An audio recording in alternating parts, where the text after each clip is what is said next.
पंजाब ਵਿੱਚ ਕੁਝ ਇਲਾਕਿਆਂ 'ਚ ਪੌ ਫੁੱਟ ਦੇ ਸਾਰ ਬੱਦਲ ਛਾਏ ਹੋਏ ਸਨ। ਸਵੇਰ ਤੋਂ ਹੀ ਕਈ ਇਲਾਕਿਆਂ 'ਚ ਹਲਕਾ ਮੀਂਹ ਪੈ ਰਿਹਾ ਹੈ। ਠੰਡੀਆਂ ਹਵਾਵਾਂ ਕਾਰਨ ਮੌਸਮ 'ਚ ਠੰਡਕ ਬਣੀ ਹੋਈ ਹੈ। ਸਵੇਰ ਤੋਂ ਸ਼ਾਮ ਨੂੰ ਠੰਡ ਹੁੰਦੀ ਹੈ, ਪਰ ਦਿਨ ਵੇਲੇ ਧੁੱਪ ਨਿਕਲਣ ਕਾਰਨ ਗਰਮੀ ਮਹਿਸੂਸ ਹੋਣ ਲੱਗੀ ਹੈ। ਪੰਜਾਬ ਵਿੱਚ ਵੱਧ ਤੋਂ ਵੱਧ ਤਾਪਮਾਨ 25 ਡਿਗਰੀ तक पहुंच गया।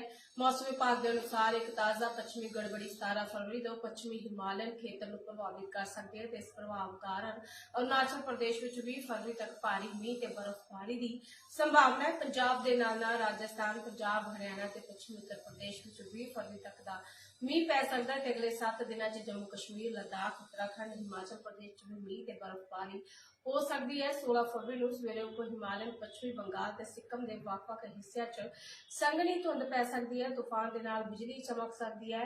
उप हिमालयन, पश्चिमी बंगाल, सिक्किम, आसाम, मेघालय, नागालैंड, मणिपुर, मिजोरम ते त्रिपुरा हल्के विच मीह पैने की संभावना है। इस विचकार भारतीय मौसम विभाग ने अगले 2 दिनों तक बदल छाए रहने ते मीह पैने की भविष्यवाणी कर दी है।